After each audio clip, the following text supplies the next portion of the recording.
a hacer hoy día la clase que se resumen de lesiones por agentes físicos. Vamos a tocar lesiones por frío, por calor, ¿no? Por electricidad, eh, quemaduras y lesiones por radiactividad, ¿no? Hay más fenómenos físicos, pero bueno, no podemos tocarlo todo. Esto es lo más frecuente. Comenzaremos hablando sobre las lesiones que causa el frío. Antes de decir qué lesiones causa el frío, tenemos que el organismo tiene mecanismos propios fisiológicos para evitar la pérdida de calor, ¿no? Nosotros somos animales homeotermos, o sea, nos manejamos en un rango muy pequeño de temperatura. Por debajo o por encima de esa temperatura, nuestros sistemas metabólicos no funcionan e inclusive nos llevan a la muerte. Entonces tenemos mecanismos fisiológicos para evitar la pérdida de calor o para aumentar la producción del calor cuando éste comienza a disminuir, como por ejemplo la vasoconstricción periférica, contracciones musculares, etcétera, ¿no? Habitualmente estamos en un equilibrio entre termogénesis y termolisis, entonces entre el calor que producimos y el calor que perdemos, ¿no? Siempre estamos perdiendo calor cuando la temperatura del medio ambiente es menor que la nuestra. Ustedes saben que en ese caso siempre el cuerpo de mayor temperatura pierde calor hacia el cuerpo de menor temperatura. Como estamos perdiendo calor constantemente, tenemos que tener mecanismos que nos hagan producir calor. Y habitualmente estamos en un equilibrio, ¿no? El calor, la termogénesis se produce mayormente en órganos profundos de alto metabolismo, como ejemplo el hígado, ¿no? Y ahí se va transfiriendo a la piel, ¿no? Desde adentro hacia afuera. Y en la piel ya se comienza a perder el calor. Nuestra temperatura corporal promedio en humanos es 36,7, pero la gran mayoría varía entre 36,6 y 37,1. Tenemos un rango de más o menos de medio grado centígrados, ¿no? El cual varía nuestra temperatura. Excepto en el ciclo menstrual en las mujeres, que en la segunda mitad, por efecto de la progesterona, más o menos puede subir hasta medio grado más. Ahora, el control central de la temperatura lo hace el hipotálamo, ¿no? En el cerebro, mediante algunas neuronas que son sensibles a los cambios de temperatura y a la información que le llega a través de la piel y a través de la sangre, ¿no? Le llega información al hipotálamo y ese que va a controlar como es como el termostato, ese que controla cuando hay que producir más calor porque estamos perdiendo, ¿no? Por debajo de lo que es normal para nosotros. Y para eso hay mecanismos que entran en juego para perder calor o para conservar el calor. Por ejemplo, la circulación, ¿no? Es un mecanismo de ella. La vasoconstricción, ¿no? Genera que perdamos menos calor. Y la vasodilatación genera que perdamos más calor. El sudor, ¿no? Lo que vamos a ver ahora, el sudor también sirve para perder calor. La contractura muscular es para generar calor, o sea, para conservar calor. La piloerección, que también se ve cuando hace frío, ¿no? Y aparte de algunas hormonas, las hormonas tiroideas son importantes en la conservación de la temperatura. Es un cuadrito, más o menos para que recordemos, el hipotálamo es el termostato del organismo, ¿no? El que regula. Por eso que cuando hay neoplasias o tumores que afecten el hipotálamo, puede darse un caso que se llama hipertermia maligna, ¿no? O sea que la temperatura se dispara y no hay forma de cómo controlarla porque precisamente el tumor está afectando a este termostato, ¿no? La pérdida de calor, el organismo la hace por cuatro mecanismos. Y ya la vez pasada que algo sí ya les mencioné un cuadrito.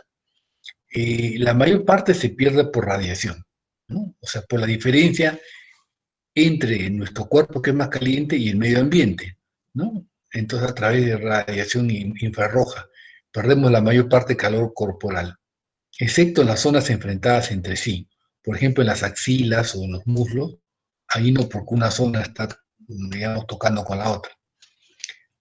Por conducción se pierde más o menos el 15%, o sea, por contacto con superficies más frías que nuestro cuerpo.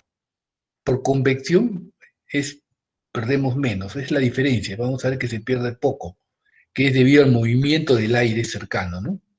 El movimiento del aire, digamos, el aire que frío llega a nuestro cuerpo, atrapa calor, se calienta y se va hacia arriba, y nuevamente es reemplazado por otro aire más frío. Y por la evaporación, más o menos 22%, ¿no? Por cada gramo de agua que se evapora, absorbe más o menos medio kilocaloría. Es un método eficaz para perder calor, por eso que cuando hace mucho calor sudamos, ¿ves, no? Ahora, cuando disminuye la pérdida por radiación, por ejemplo, que puede ser, ¿cuándo disminuye la pérdida por radiación? Cuando la temperatura ambiental es muy alta. Por ejemplo, estamos en 36.7 y la temperatura ambiental está 31, 32. Entonces la pérdida por radiación ahí disminuye. Ahí se incrementa en otras, ¿no? En otras. O sea que esto no son cantidades exactas, es variable. Por decir, si nos exponemos a un lugar donde haya viento frío, bastante ventilación, nos enfriamos, ¿no es cierto? Porque ese aire atrapa el calor del cuerpo, sube hacia arriba y es reemplazado por otro aire. En ese caso, la convección aumenta, la pérdida por convección cuando estamos con corrientes de aire. Es el mecanismo de los ventiladores, ¿no? Cuando hace calor perdemos un ventilador y perdemos temperatura debido a eso. Porque ahí se pierde, porque estamos haciendo una convección acelerada, ¿no? Bueno, así ya les dije, estamos sometermos. Tenemos un rango de temperatura de medio grado, es muy poco. Este cuadrito que les decía, les pasa en sí. Las pérdidas por radiación, conducción es por contacto con una superficie, convección son por corrientes de aire y evaporación es por el sur, ¿no?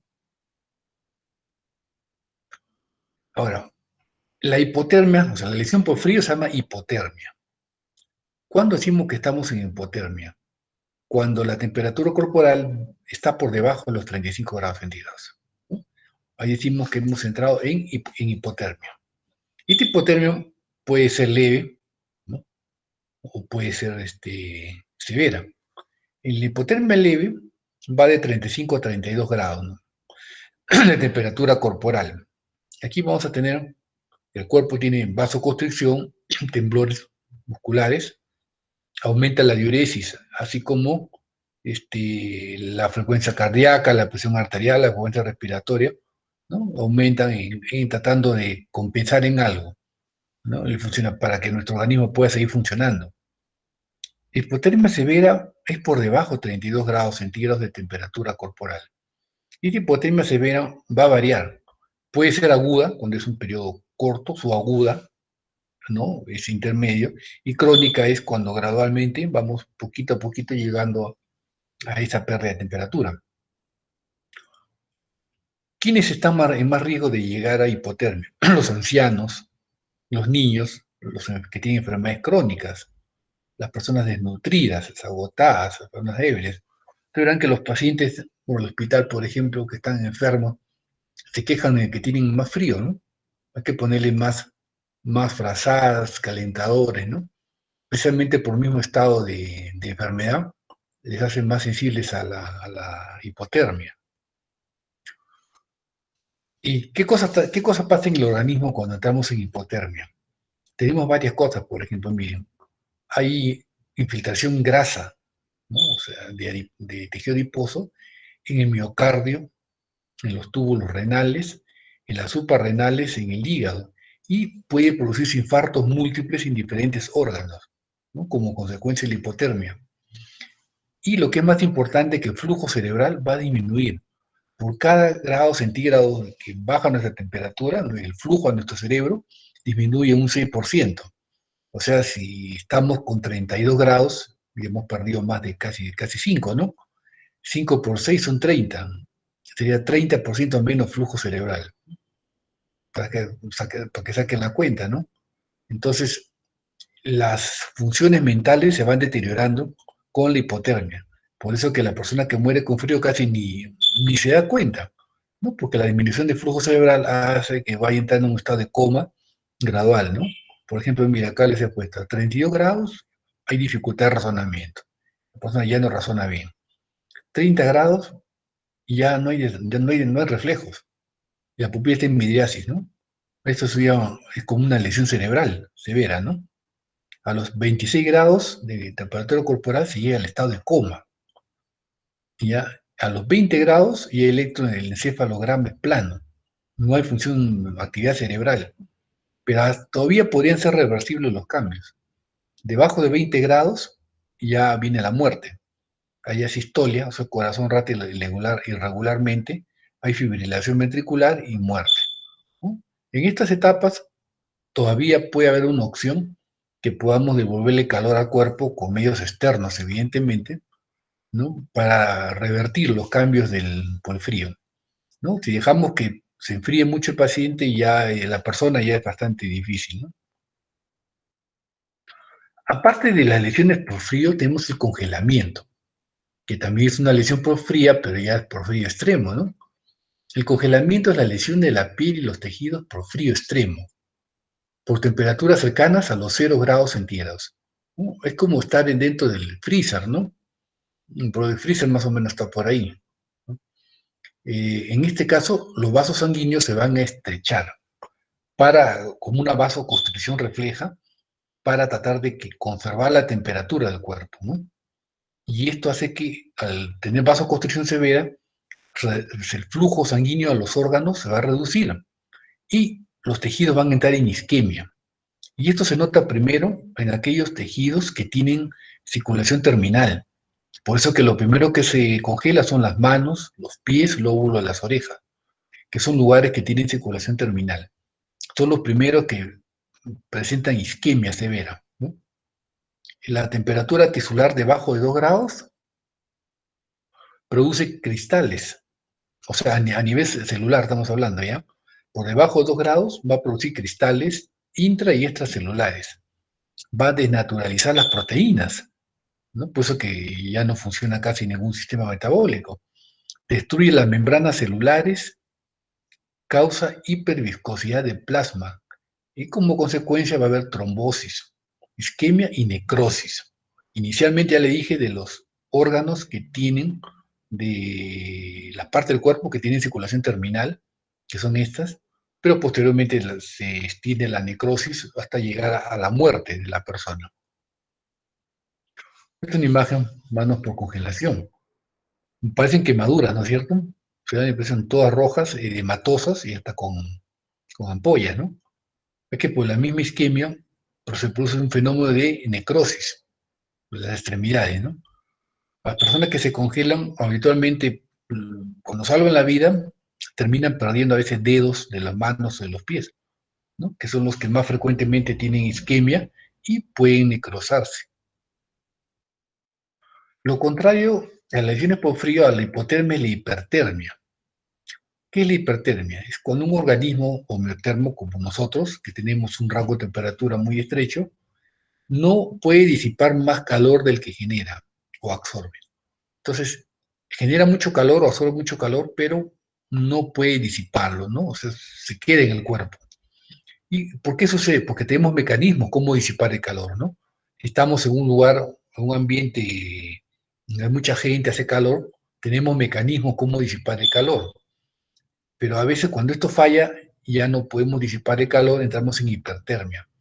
Y generalmente por estar expuesto a una fuente de calor, ¿no? Por ejemplo, cerca de un horno o algo así, ¿no? Cuando la temperatura corporal es mayor de 41 grados centígrados, se le llama golpe de calor o insolación, ¿no? Ahora, toda temperatura corporal mayor de 40 grados pone en riesgo la vida, ¿no? Los niños a 40 grados convulsionan. Una persona adulta a 40 grados, porque hay enfermedades que producen temperaturas muy altas, ¿no? Ponen en riesgo la vida porque nuestros sistemas metabólicos, así como no funcionan en el frío, tampoco funcionan en el calor excesivo.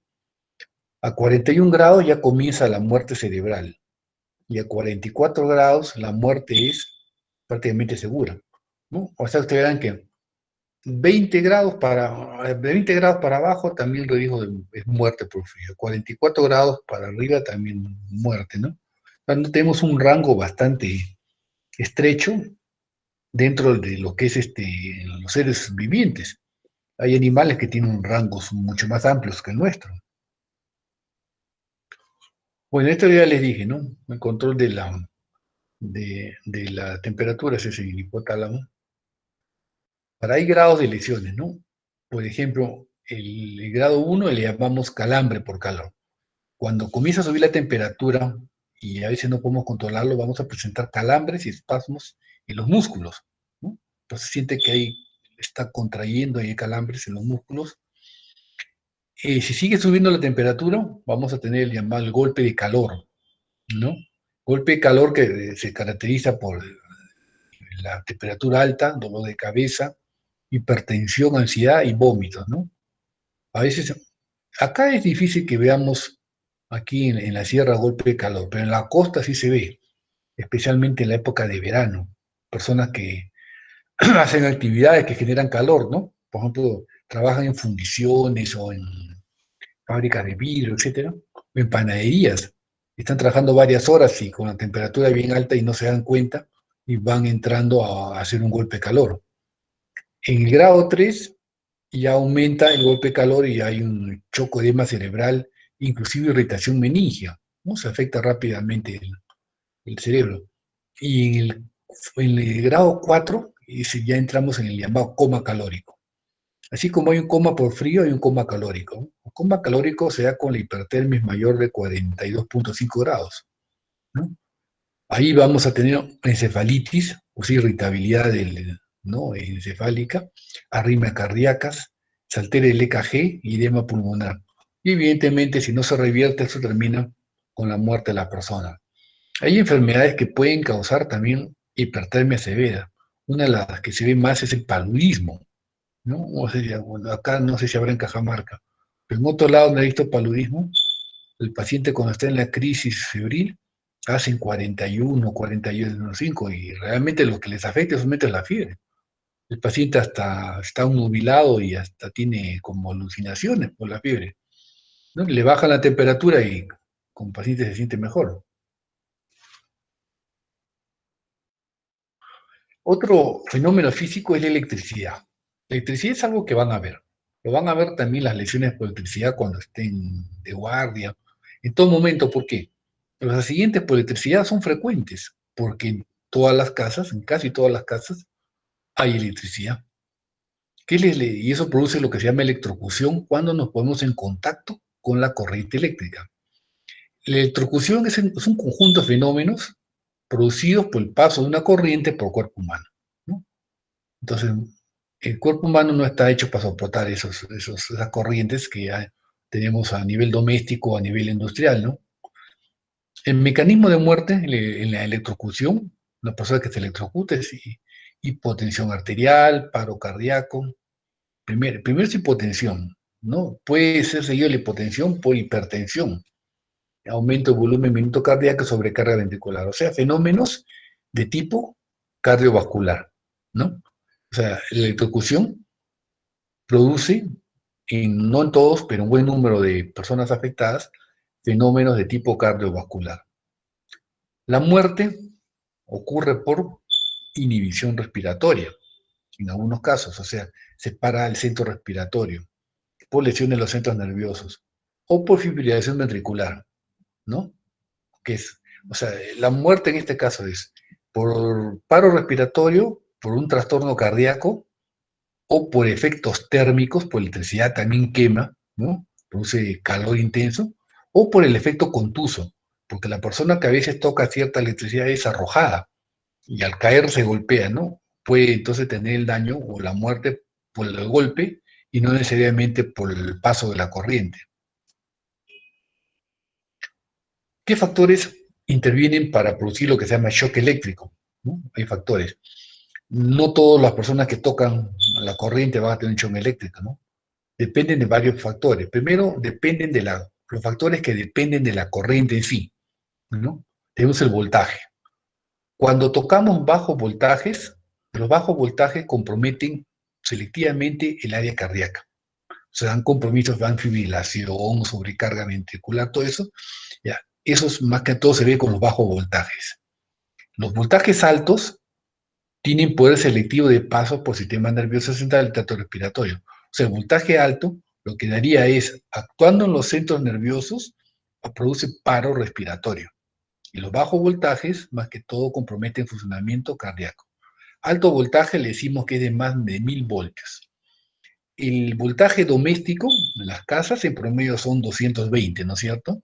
O sea, el voltaje casero es un voltaje bajo, de bajo voltaje, y compromete mayormente el área cardíaca.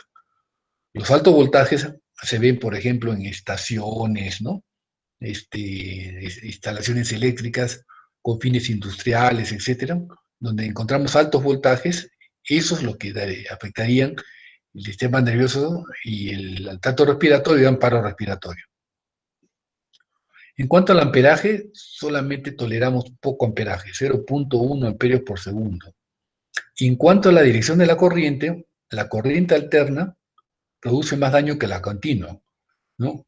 En las casas, nosotros tenemos corriente alterna actualmente, ¿no?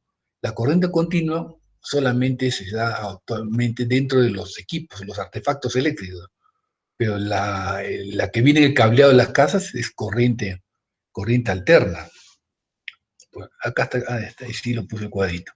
Este cuadrito les estoy dejando para que se entienda más fácilmente, ¿no? La alterna es la que tenemos en la casa y que es producida en las centrales, ¿no? Las centrales eléctricas y nos llega por el cableado, ¿no? Y sí se alterna porque fluye, ¿no? Alternativamente en los dos sentidos, ¿no? O sea, pues, va primero por un lado los electrones, después van para el otro lado, se la alterna, ¿no?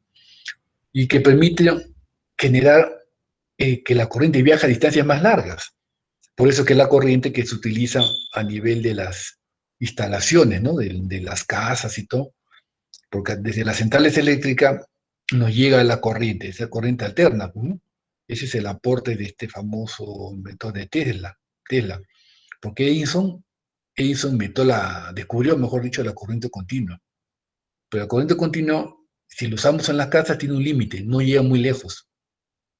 Entonces, actualmente se usa la corriente alterna y la continua se usa como fuente de alimentación de aparatos eléctricos. Estos aparatos eléctricos reciben la corriente alterna y la convierten adentro en corriente continua, ¿no? Entonces, para nosotros sufrir una descarga por corriente continua, teníamos que a veces manipular, ¿no? Abrir el artefacto. Esos son factores que dependían de la corriente. Y los otros son los factores que dependen del área de contacto corporal. O sea, qué parte del cuerpo es la que te pone en contacto con la corriente. Y acá tenemos primero la resistencia del cuerpo. Dice, la piel seca es más resistente, ¿no? Y el piso seco es mal conductor. ¿Qué significa eso? Cuando tenemos la piel seca, la corriente no pasa tan fácilmente. No, porque tenemos mayor resistencia al paso de la corriente. Igualmente, si el piso está seco, habitualmente la corriente no puede pasar. Cuando estamos con el cuerpo húmedo, las manos húmedas o el piso con agua, es donde hay mayor conductividad, ¿no? Por eso ustedes saben que los electricistas, antes de trabajar, usan botas aislantes, tratan de que esté seco el piso, ¿no? Porque ya saben que eso aumenta la resistencia del cuerpo al paso de la corriente. Otro factor que depende del área de contacto es la trayectoria. Cuando la corriente pasa por el área cardíaca, hace más daño. Y ya se ha dicho que los bajos voltajes son los que pasan por el área cardíaca. O sea, la corriente doméstica es bastante más peligrosa, ¿no? Es igual le he puesto acá, área de contacto, mayor peligro, área cardíaca. Tiempo de contacto, a mayor tiempo, más peligro. Una persona hace contacto, mientras más tiempo esté pegado a la electricidad, más daño va a sufrir. Por eso ustedes ven que cuando alguien está sufriendo un choque eléctrico, la otra persona trata de como sea, ¿no? Separarlo, tocándolo, ¿no? Y también la corriente pasa, porque el cuerpo humano es conductor, ¿no? Entonces, cuando ven ustedes una persona que se está electrocutando, uno tiene lo más rápido que tiene que hacer es cortar el flujo de corriente. Lo más rápido. Bajar una llave, enchufar algo, apagar lo que sea, cortar el flujo de corriente, ¿no? A mayor tiempo, más riesgo de muerte. ¿Qué lesiones va a producir? Esto va a dejar una lesión de entrada y una de salida, ¿no? La corriente entra por el cuerpo, hace una trayectoria y sale, ¿no? Como si fuera un proyectil de arma de fuego. La marca de entrada tiene nombre propio, se le llama la marca de Jelinek, ¿no? Que vamos a ver ahorita una imagen. Y la marca de salida, bueno, esa no tiene nombre, es más irregular. Y también puede haber lesiones térmicas, porque al pasar la corriente por el cuerpo también va produciendo calor y va quemando. Acá le he puesto cuál es la resistencia de los tejidos, por ejemplo. Los tejidos que tienen mayor resistencia a la corriente, de alta resistencia, son hueso, la grasa y los tendones.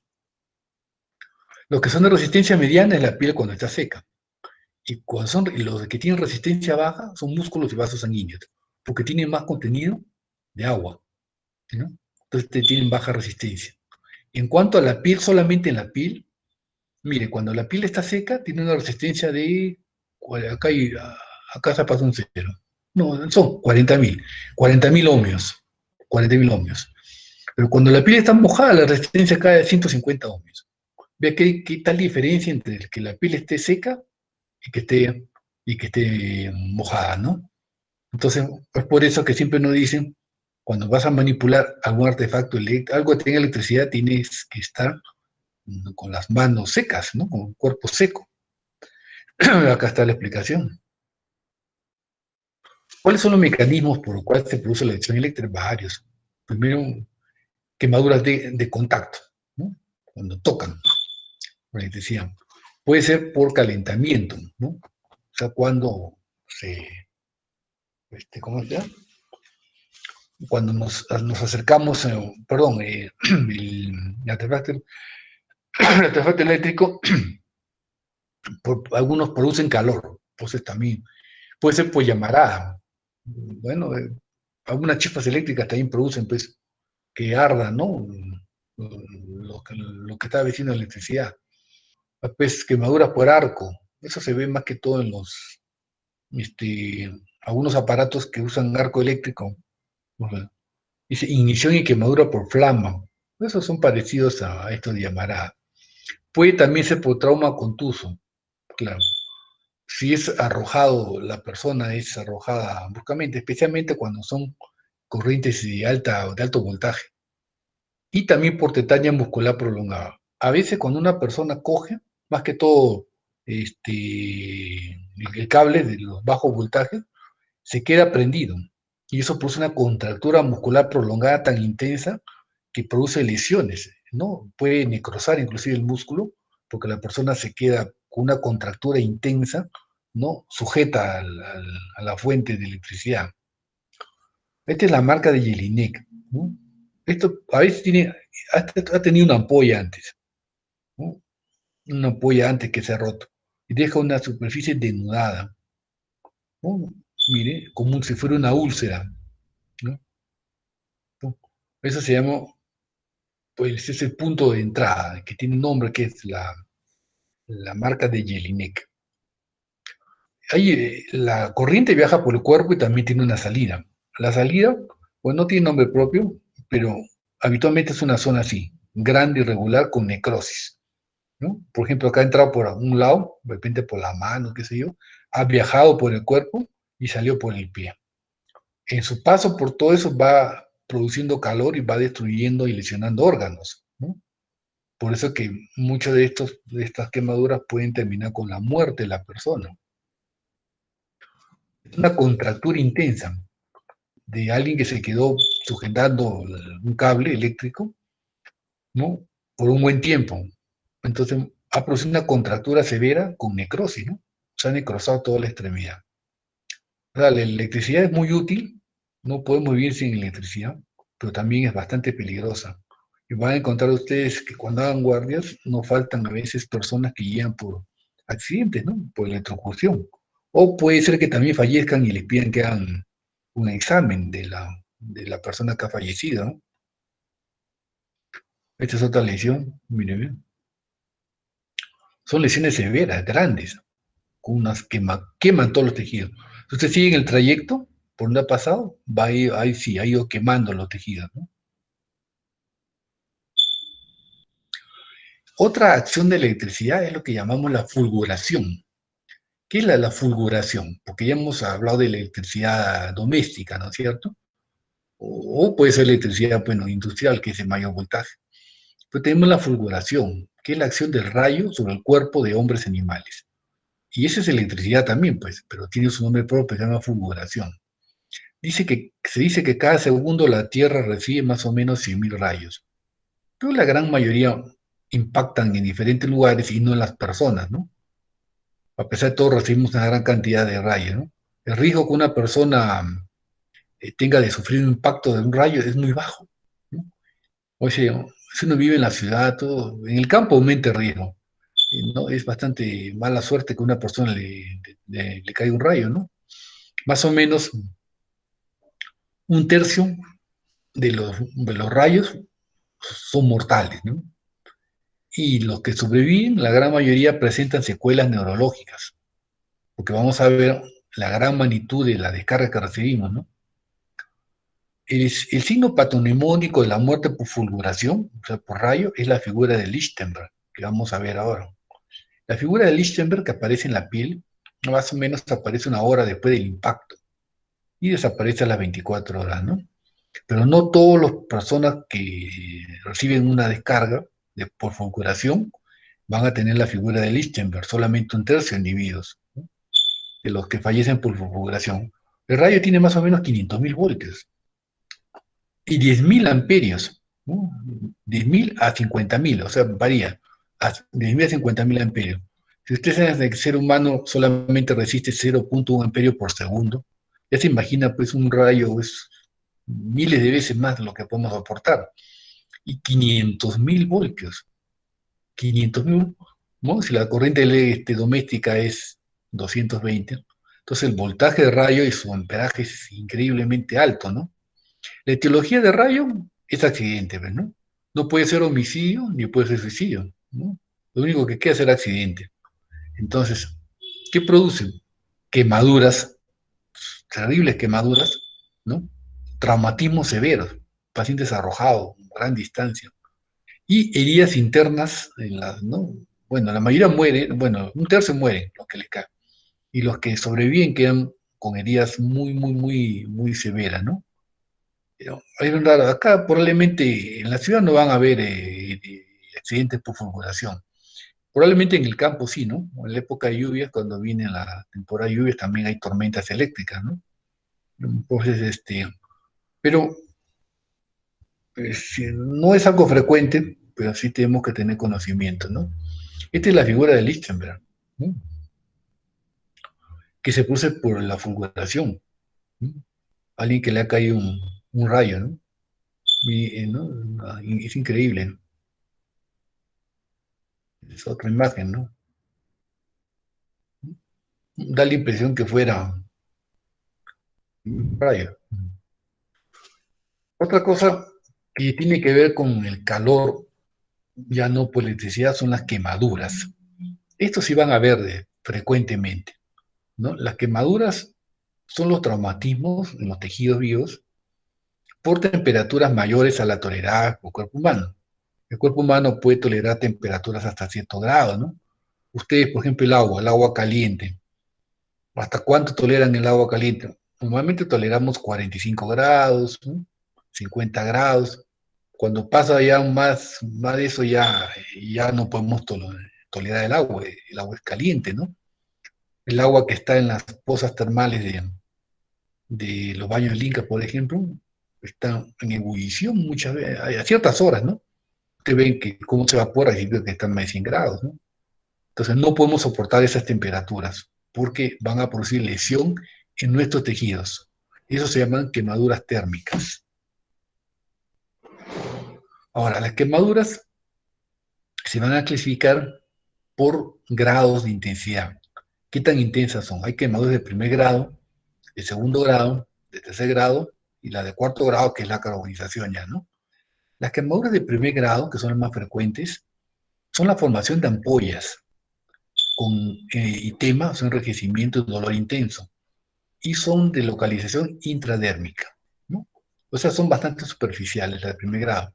Habitualmente no dejan cicatriz, ¿no? Una vez que la ampolla digamos, sola revienta, se deja salir un líquido, comienza a cicatrizar. ¿Quién no ha tenido una ampolla, una quemadura de primer grado? Son frecuentes, ¿no? Pero no van a dejar cicatriz. La de segundo grado se forman ampollas más grandes, flictenas, ¿no?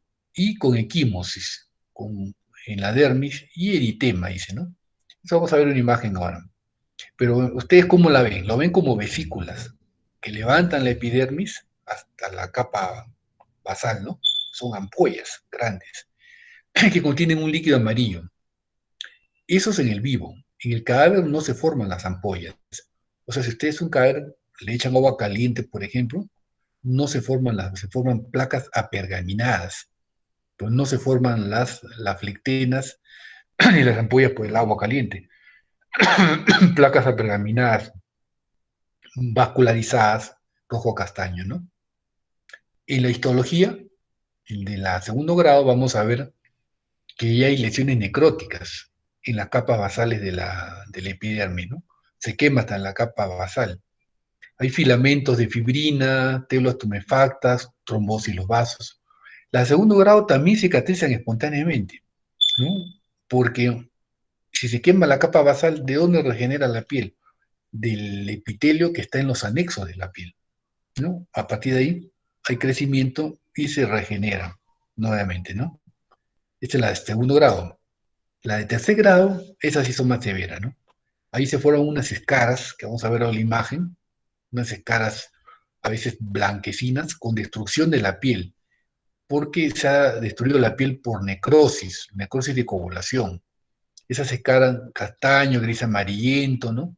Eso indica que la dermis y el solazo cutáneo y más los tejidos que están abajo ya se han momificado por el calor. Se han necrosado y se han momificado. Esto ya deja cicatrices de tipo retráctil, ¿no? Cicatrices retráctil que a veces requieren, producen impotencia funcional de un órgano, ¿no? Entonces hay que tener cirugías para que puedan, digamos, recuperar la función. En el caso de que sea un cadáver, que uno lo somete a una lesión de tercer grado, ¿no? Van a formar unas escaras apergaminadas, ¿no? Apergaminadas. Y las de cuarto grado, y es la carbonización total o parcial, o sea, ya el cuerpo se hace carbón, todo o parte, ¿no? En la cuarto grado, que es carbonización, el cadáver ha disminuido en peso y en volumen, porque se evapora el agua. No se ve que la mayor parte del cuerpo es agua. Entonces tenía un cadáver que pesaba en vida de 80 kilos, y está carbonizado, lo puede encontrar con 40 y tantos kilos. Uno dice, pero no es la persona. Sí es. Se pierde el agua, pues hay una retracción en peso y volumen. Los tejidos todos se retraen y los miembros se flexionan. Brazos y piernas se flexionan, ¿no? Hay fracturas espontáneas, los huesos se pueden romper espontáneamente y las cavidades naturales se abren más todavía. ¿Mm? Tenemos una piel negra, desecada, músculos quemados y huesos calcinados. Se puede ver amputaciones espontáneas y la sangre está chocolatada, ¿no? Pues se ha transformado en metahemoglobina. Cuando se quema los músculos, los huesos, la piel, pero a veces las vísceras adentro todavía a veces están, digamos, mejor conservadas, ¿no? Porque las vísceras resisten más tiempo, ¿no? Y bueno, acá dice con equimosis. Bueno, un carbonizado no es tanto problema, ¿no? El problema es que a veces matan a una persona y provocan un incendio para que se carbonice, para desaparecer las pruebas de la vida. Ahí es bastante difícil, ¿no? Una autopsia de un carbonizado en el cual se está ocultando un homicidio es difícil, ¿no? Hay hiperemia de vías aéreas y órganos también ya. Infartos hemorrágicos, suprarrenales, necrosis hepática, o sea, prácticamente todo, ¿no? Este es esquemita para que vean, acá no ha salido tan bien, ¿no? El primer grado es más superficial, ¿no? ¿Cuál epidermis? Segundo grado, acá coge hasta la dermis, ¿no? Tercer grado ya coge hasta inclusive el celular subcutáneo, ¿no? Puede coger inclusive músculos. Van haciéndose más profundas, pero está borroso está. ¿Cómo calculamos nosotros El área de quemadura, se usa la regla de los 9, ¿no? Esta es la de tradicional. ¿Qué es la 9 de la regla de los 9? Es una manera de rápidamente nosotros calcular qué extensión del cuerpo se ha quemado. Tenemos que, por ejemplo, la cabeza y cuello valen 9%. Cada extremidad superior vale 9%. Todo el tronco, la parte anterior, vale 2 veces 9, o sea, 18. Y todo el tronco posterior, ¿no? Vale 2 veces 9, que es 18. Cada miembro inferior también vale 2 veces 9, que es 18. Y la excepción es la región perineo genital, que vale 1%, ¿no? Esta es la famosa regla de los 9, con lo cual rápidamente podemos calcular qué área de superficie se ha quemado. No solo para peritaje, sino que porque nos sirve para plantear el tratamiento, ¿no?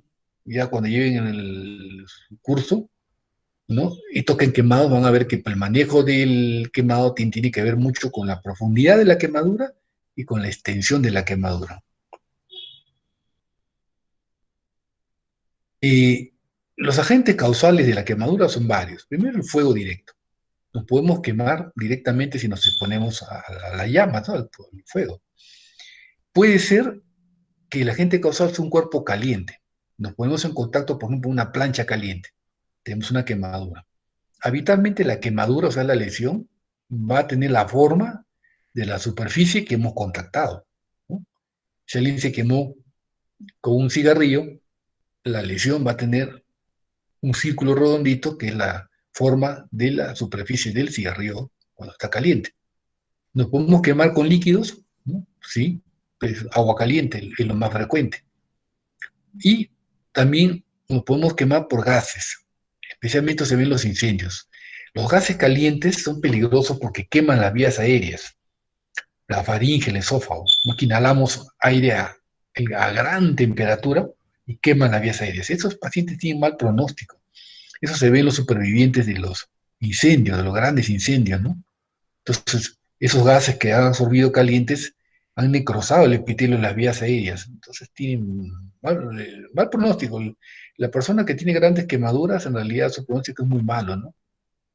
Se requieren unidades que se llaman unidades de quemados, que son como una UCI, pero para quemados, ¿no? Que trabajan bajo un ambiente totalmente estéril, ¿no? Hay muy pocas unidades de quemados aquí en el país, ¿no? Acá en Cajamarca no hay ni una, por ejemplo. ¿Qué forma médico forense toma las quemaduras? Puede ser muerte por accidente, ¿no? Que es la más frecuente. Uno se queda atrapado en un incendio por alguna u otra razón y termina muriendo, ¿no? La muerte accidente. Puede ser muertes profesionales en personas que se dedican a combatir el fuego, por ejemplo, bomberos, ¿no? Y que terminan muriendo por el tratar de combatir el incendio. Puede ser una muerte criminal. Quiere decir de que alguien para matar a otra persona lo deja inconsciente o amarrado, encerrado y prende fuego, ¿no? Puede ser. Puede ser suicidios. Sí, hay personas que se suicidan quemándose, no es lo más frecuente. En la cultura occidental hay una forma de suicidio que se llama, dicen los bonzos, ¿no? Personas que se queman como una manera de protestar, ¿no? Y se suicidan con eso, ¿no? Y la carbonización, que se puede dar por diferentes razones. La carbonización, bueno, se da por etapa final de un incendio, ¿no? Uno se queda atrapado y muere y se carboniza. También se da cuando cae un avión. No sé si han visto fotos de pasajeros, avión, cuando cae un avión, habitualmente se incendia, ¿no? Y se puso carbonización. Ómnibus, personas que se quedan atrapadas dentro de... ¿Usted le acuerdan el año pasado en una estación de ómnibus informal en Lima? Parece que no se sabe si fue un accidente o alguien lo provocó. Los pasajeros que estaban todavía en la estación murieron varios, carbonizados, ¿no? No pudieron salir del ómnibus. ¿Qué factores médicos, qué problemas médicos forenses podríamos enfrentar con la quemadura, ¿no? Acá decimos que la muerte inmediata, mm, no, pero acá no está bien escrito. Bueno, la, la, la muerte inmediata le decimos luego de las 24 horas, ¿no? Más o menos. Si se quema más del 30%, la superficie corporal, el pronóstico es malo. Casi la mitad se mueren, ¿no? Con más de 30% de, de quemaduras de la superficie corporal, ¿no? ¿Qué factores? Tenemos estado anterior, o sea, personas que tienen problemas de salud anteriores, tienen más mortalidad. Las personas de edad avanzada, los que están en choque, diferentes, ¿no? Diferentes factores. Estos son factores complicantes de la quemadura. Úlceras gastrointestinales, insuficiencia renal, etcétera, ¿no? Ahora, también esta muerte inmediata se da por destrucción de tejidos nobles, centros nerviosos, intoxicación por gases. O sea, hay un montón de factores que contribuyen a que tengan un mal pronóstico, ¿no? Ahora, cuando uno muere en un incendio, el efecto directo de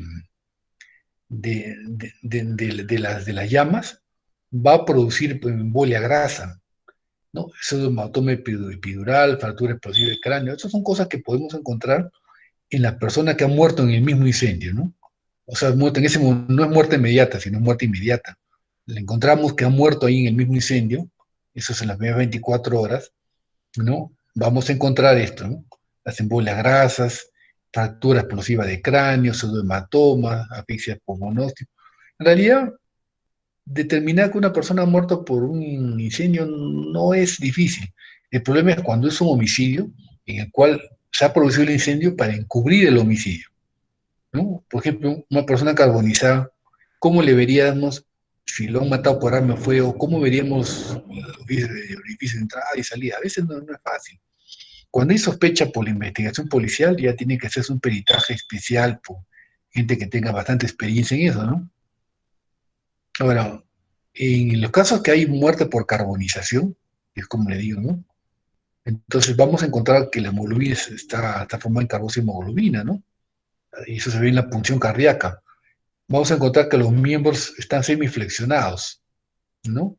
Entonces, y se llama actitud boxeril, porque la persona está flexionada, tanto los miembros como superiores como inferiores están, y se ve los dientes, o sea, hay una retracción, se abren los orificios, los dientes son visibles y están en actitud boxeril que le llamamos, eso se da en los que han muerto carbonizados, ¿no? Y ya les dije que el volumen ha disminuido a la persona, algunos detalles que tienen, ¿no? En realidad no es tanto problema porque es evidente la carbonización. El problema, como le digo, es cuando esto se está utilizando para ocultar algún homicidio previo. Ahí es difícil. Esta es una quemadura de primer grado. La quemadura de primer grado producen una ampolla. La ampolla se llena de líquido, habitualmente revienta y va a cicatrizar, ¿no? Sin dejar mayor secuela. ¿Quién no tenía una quemadura de primer grado? La segundo grado también se forma una flictena, es una ampolla más grande. Acá ya la ampolla se ha reventado y deja ver la dermis, que es más rojiza por los vasos que tiene, ¿no? Esto habitualmente también llega a cicatrizar, ¿no? Puede dejar ya algún tipo de marca, ¿no? Puede dejar un tipo de marca, pero habitualmente no deja fibrosis ni retracción, ¿no? Habitualmente. Esto es una tercer grado. Tercer grado ya es más severa. Hay extrusión de celular subcutáneo, de tejidos que están por debajo, ¿no? Hasta inclusive plano muscular. Son quemaduras que sí dejan cicatrices retráctiles, producen necrosis. Hay que a veces amputar dedos, ¿no? Acá en todo este necrosis, acá tienen que hacer limpieza quirúrgica. Todas estas zonas, ¿no? Se puede perder parte del músculo, se puede perder dedos, parte de extremidades, etcétera. Ya es algo más severo. Y deja con la cicatriz estas secuelas. Estas secuelas que conocen ustedes son tractos fibrosos, son quemaduras de tercer grado, son sus secuelas. Miren, por ejemplo, acá. Esto ha pegado el brazo al tórax, ¿no? Esta persona no va a poder utilizar como acá, ¿no? Entonces hay que hacer cirugías. A veces son varias cirugías que van haciendo para reconstruir y ir liberando gradualmente, ¿no? Es un proceso que demora a veces años. Diferentes cirugías para por lo menos darle funcionalidad. Lo que no van a darle, pues no van a eliminar la cicatriz, pero tratar de darle funcionalidad, ¿no? Porque ¿quién puede vivir con el brazo pegado al cuerpo? Es un carbonizado. Los orificios tienen tendencia a retraerse, o sea, la boca se abre, ¿no? Y deja ver las piezas dentarias. digo, es relativamente fácil decir que un cadáver está carbonizado, pues, ¿no? O le digo, el problema es que eh, cuando ahí esté enmascarando un homicidio, ahí es bastante difícil, ¿no? Poderlo determinar. Este es otro carbonizado, puede ser que fuera un vehículo. A veces en los choques de vehículos se incendia, ¿no? La chispa llega al tanque de gasolina, la persona no puede salir, se queda atrapada y se carboniza dentro del vehículo, ¿no? Miren de nuevo, ¿no? La retracción de la boca, los dientes abiertos, ¿no? Y todo el cuerpo pues está negro de lo que se ha carbonizado. Ahora vamos a hablar de otra, otra lesión física, y es las lesiones por radiación, ¿no? Este cuadrito es para que podamos entender, ¿no? Porque cuando hablamos de radiación, la gente confunde, ¿no? Entre la radiación ionizante con la no ionizante, ¿no? Entonces, hay una confusión. Dentro del espectro electromagnético, la radiación no ionizante es de baja frecuencia y la ionizante de alta frecuencia. En la no ionizante tenemos las ondas de radio, microondas, la luz infrarroja, la luz visible y las ultravioletas, ¿no? Esta es la radiación no ionizante, ¿no? Acá faltaría agregar las señales de celulares, de teléfono, no son no ionizantes. La radiación ionizante son los rayos X, ¿no? Los rayos gamma y los rayos cósmicos. Rayos cósmicos que envía el Sol, habitualmente en las capas superiores de la atmósfera quedan atrapados, ¿no? Entonces, los rayos X usamos con fines, pues, de médicos, ¿no? A veces la gente confunde y piensa que los artefactos que emiten radiación no ionizante, como por ejemplo las torres para comunicarse a los celulares, producen radiación ionizante, ¿no? O producen enfermedades. Esto sí produce enfermedades y lesiones, pero esto no, pues, ¿no? Pues sin embargo, no hay el conocimiento de las personas, ¿no? Entonces, ¿qué es la radiación ionizante? Que es la que nos interesa, la que hace daño. Es un tipo de energía que es liberada por los átomos en forma de ondas o partículas, ondas electromagnéticas o partículas, ¿no? Los que son ondas son los rayos gamma o los rayos X, ¿no? Como son. Y las que son partículas son las partículas alfa, beta, neutrones, ¿no? Entonces, las partículas, para producir estas partículas se requiere pues unas máquinas especiales, ¿no? Que son aceleradores, cosas que no son, ¿no? Pero lo que sí se puede tener hasta en forma espontánea son ondas electromagnéticas. Los átomos, la radiación espontánea de los átomos se llama radiactividad, ¿no? Y entonces, y esta radiactividad cuando tiene un excedente, que es emitida, se llama radiación ionizante, ¿no? Porque ioniza los elementos químicos que hay en su paso. Entonces, y todos los elementos químicos que se desintegran inestables, o sea que solitos se están desintegrando y emitiendo radiación ionizante se denomina radionúclidos, ¿no? No todos los elementos son radionúclidos, solamente algunos, ¿no? Y esos son los que están emitiendo radiación ionizante en forma así natural. Cada radionúclido se caracteriza por el tipo de radiación que emite, la energía de radiación y su semivida, ¿no? Entonces, esos son los, vamos a ver acá, ¿no? Ahora, para medir la energía que emite un radionúclido, se usa una unidad también el Becquerel, ¿no? Pero eso no nos interesa a nosotros, porque eso más que todo le interesa a los físicos, ¿no? El Becquerel. La semivida es el tiempo necesario para que este radionúclido disminuya a la mitad de su valor inicial. O sea, se va desintegrando, ¿no? Se va desintegrando, la semivida es el tiempo necesario para que disminuya su valor a la mitad. El más conocido es el carbono 14, ¿no? El carbono 14 en 5.730 años disminuye su masa a la mitad. Por eso que se usa como un elemento para datar las cosas antiguas, ¿no? ¿Cómo saben que las pirámides tienen tantos años? Por estudiando el carbono 14. Porque carbono está en todos los elementos, está en todo lo que nos rodea, está el carbono. Entonces, ¿qué se hace? Se ve cuánto tiempo, cuánto se ha desintegrado Y en función de eso se calcula más o menos cuántos años tiene puede ser ese monumento o ese lugar, ¿no? Eh, ¿Cuáles son las fuentes de donde nos llega la radiación? Todas las personas estamos expuestas a fuentes naturales de radiactividad, que son el suelo, en el agua, hay fuentes naturales. Y también hay fuentes artificiales que son los dispositivos médicos. Por ejemplo, los exámenes con yodo radiactivo, ¿no? Las gammagrafías óseas, las rayos X, las tomografías, etcétera, ¿no? La radiación natural proviene de que hay más de 60 elementos radiactivos naturales que están en el suelo, aire, agua, ¿no? Pero habitualmente son de poca magnitud, no nos producen daño, ¿no? La principal fuente de radiación natural es el radón, que me acuerdo de veces mencionada en patología. El radón es un gas natural que hay en algunos lugares de la Tierra y que emite radiación natural, ¿no? Y que no, por eso que en algunos sitios le dije, antes de dar autorización para hacer una casa, verifican que no haya una fuente de radón ahí, en ese lugar. Si no, van a estar recibiendo pues, radiactividad constantemente, ¿no? Aquí en el Perú no se mide, no sabemos dónde hay radón, dónde no hay radón, ¿no? Los rayos cósmicos solamente nos afectan a gran altura, o sea, si subimos en naves sin protección a grandes alturas, pero no es tan importante ahorita, ¿no? Aunque no se olviden ustedes que la capa de ozono nos protege también de los rayos cósmicos. En la medida que la capa de ozono disminuya, vamos a estar más expuestos a los rayos cósmicos, ¿no?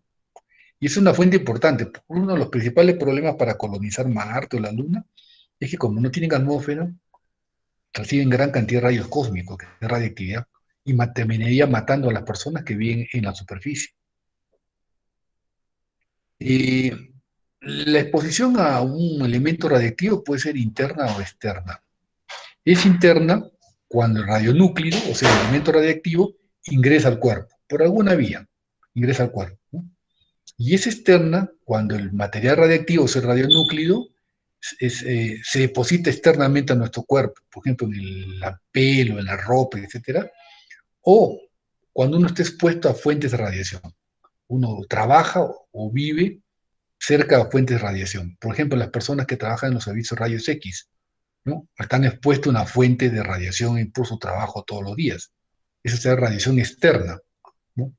La mayoría interna solamente es cuando entra al cuerpo por alguna vía, ¿no? Por decir, ese examen que hacemos con la captación de yodo para ver si hay nódulos fríos o calientes en la tiroides. Le damos un radionúclido, que es yodo radiactivo, ahí ingresa al cuerpo. Entonces nos exponemos a una radiación que es interna. ¿Qué efectos va a tener la radiación en la salud? Como todo elemento físico va a tener un efecto, que va a depender de la dosis recibida o de la dosis que absorbemos. Eso se expresa en unidades llamadas Gray, ¿no? Ahora, el daño que produce va a depender del tipo de radiación.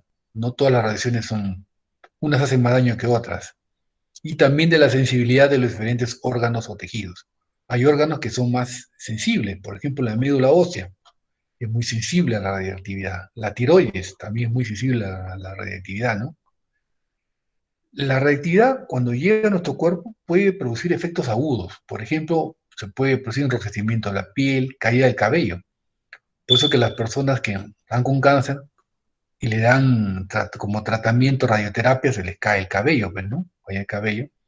Quemaduras, o también llamado síndrome de irradiación aguda. El órgano más sensible por efecto agudo son las gónadas. Por eso que a las personas, cuando se exponen a la hora X, le ponen una plaquita de plomo, cuando son placas que van a afectar cerca de las gónadas, ¿no? Porque las gónadas son más sensibles a la radiactividad. Eh, Ahora, si recibimos una dosis baja, o el periodo que recibimos es muy amplio, y la radiactividad produce daño celular. Este daño celular es reparado, pero los errores del código genético continúan, porque produce alteraciones en el DNA, ¿no? Esta transformación del DNA a la larga puede producir cáncer, que es el mayor riesgo en niños y adolescentes. En los sobrevivientes de las bombas atómicas de Hiroshima y Nagasaki, la incidencia de cáncer ha sido mucho más alta que la población general. porque esa radiación se incorporó, produjo alteraciones del DNA, ¿ya? Y esa alteración del DNA con el tiempo les produjo más cáncer. Esta gente ha tenido especialmente más cáncer, leucemias, ¿no? Cáncer de la sangre, leucemias, ha tenido más cáncer de la tiroides, ¿no? Que son las zonas quizás más sensibles a la radiactividad. Los efectos que en la salud los se mide, la X unidad son los Sievers, ¿no? Que miden el efecto biológico en personas expuestas. Dice que una persona normal más o menos recibe 2.1 a 10 milisieverts por año. No es poco, porque a pesar de todo recibimos un poquito de rayos cósmicos por la luz solar y otros, ¿no? En este rango recibimos por año, no es mucho. Una persona que trabaja con material radiactivo, por ejemplo, trabaja en un servicio de rayos X, más o menos recibe 50 milisieverts por año. O sea, es mucho más que lo que recibimos una persona normal, ¿no? Y a pesar que hay elementos de protección actualmente muy importantes. Una radiografía común y corriente impacta a una persona con 0.02 milisieverts. No es tanto, ¿no? Excepto que se tomen varias placas. Una tomografía tiene más, tiene 8 milisieverts, ¿no? Entonces, es por eso que los exámenes de ayuda diagnóstico por imagen, tampoco son para abusar, ¿no? No son para abusar constantemente, porque a pesar de que no tienen gran cantidad de, de radiactividad, si ustedes suman durante el año, puede exceder, puede igualar o exceder a la de una persona que trabaja en un servicio de rayos X. Ustedes han visto que las personas que trabajan en rayos X tienen su dosímetro, ¿no? Acá siempre en el pecho. Eso lo miden, una empresa lo mide. Cuando ya se están cerca ya del tope de, ¿no? de radiactividad que pueden recibir, le dan descanso, ¿no? Dan descanso porque no pueden pasar de una cifra porque estarían expuestos a daños en su salud, ¿no? Ahora, la dosis efectiva que se considera que ya va a producir efectos del organismo de forma detectable es de 100 milisieverts por año, ¿no? O sea, 100 milisieverts por año. Por eso que no hay que abusar de los exámenes, digamos, por imágenes, ¿no? Y las personas que trabajan en los medios, en los sitios donde trabajan con radioactividad, tienen que tener bastantes elementos de protección para no llegar a esta cantidad. El síndrome de irradiación aguda es cuando el cuerpo recibe alta dosis de radiación. Por ejemplo, las personas que estuvieron expuestas a la bomba atómica, ¿no? Las personas que trabajan en lugares que ha habido accidentes de radiactividad. La planta de Fukushima, ¿no? Con el terremoto de Japón, que tuvo fisuras y comenzó a dejar escapar de radiación. La gente que vivía o trabajaba por Chernobyl, como accidente, ¿no? Entonces, esas personas tienen síndrome de radiación aguda, reciben una gran cantidad de radiación en un periodo corto. Los primeros síntomas de la irradiación aguda son náuseas, vómitos, diarrea. Comienzan pronto, ¿no? A veces llegan a convulsiones y hasta coma. Y en la piel vamos a tener hinchazón, picazón, enrojecimiento, caída del cabello. Si no se recupera, mueren después de varios meses de exposición, ¿no? Y el efecto más importante es la destrucción de la médula ósea, ¿no? Produce una anemia plástica, destruye la médula ósea. No podemos vivir sin médula ósea. Esto va a ocasionar infecciones y hemorragias, ¿no? La médula ósea es muy sensible a la radiactividad. Es para ver un efecto de la radiactividad. ¿No? Miren esta es una persona que se ha expuesto a una fuente de radiactividad externa, probablemente cerca, ¿no? Miren ustedes, una, ¿no? necrosis completa. ¿No? La radiactividad es benéfica, pero también es muy perjudicial si no lo maneja. Esta es la imagen de este señor que se encontró la varilla de iridio que perdió la pierna.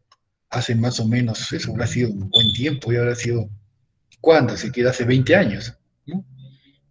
Era un obrero que estaba pasando por la calle y encontró una varilla de metal que brillaba, ¿no? Era relativamente chico, una varilla así, pero como brillaba, le pensó que podía ser algún elemento que podía venderlo, ¿no? Algo que tendría valor. Y lo guardó en su bolsillo de atrás de su jean, pantalón, y se fue a su casa. comenzó a sentir dolores los siguientes días, ¿no? Y le quemaba. Y justo ven por televisión que se había perdido una varilla de iridio. En un centro de radioactividad habían hecho una mudanza y en el descuido una varilla de iridio se le había caído al suelo, no se habían dado cuenta. El señor pasó, pensó que tenía valor y la recogió y lo guardó. Sufrió una radiación aguda, ¿no? Y afectó inclusive a su esposa, porque también vivía con él. La realidad, miren, el hombre terminó perdiendo la pierna, ¿no? Entonces, zona de necrosis, tuvo necrosis completa, tuvieron que amputarle la pierna, el lado donde había guardado la varilla, ¿no? Para que vean ustedes lo perjudicial que puede ser la radioactividad. No creo que, no vamos a hacer peritajes, probablemente esto, porque esto no es algo frecuente ni van a ir a una emergencia, pero sí es bueno tener conocimiento, ¿no? De los efectos que causa la radioactividad, especialmente a uno de ustedes si se puede dedicar a una especialidad que tenga que ver con el uso de radiactividad. Creo que no tenemos más, me parecía. Sí.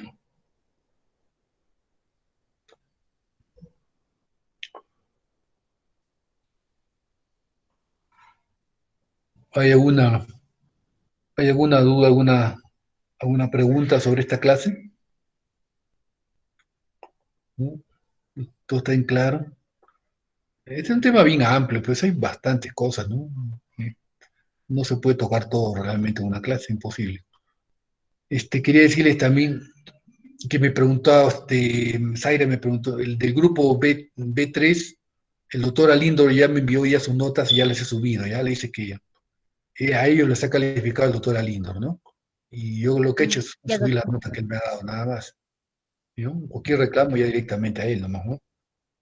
Bueno, si no hay dudas, ninguna pregunta, quedaríamos acá y nos veríamos con el grupo A3 a las 6:30 horas, ¿ya? Entonces, hasta acá nos vamos a hacer ya. Entonces, buenas tardes, entonces. Hasta luego, doctor. Hasta luego. Chao. Hasta luego, doctor. Gracias, doctor. Hasta luego, doctor. Hasta luego, doctor.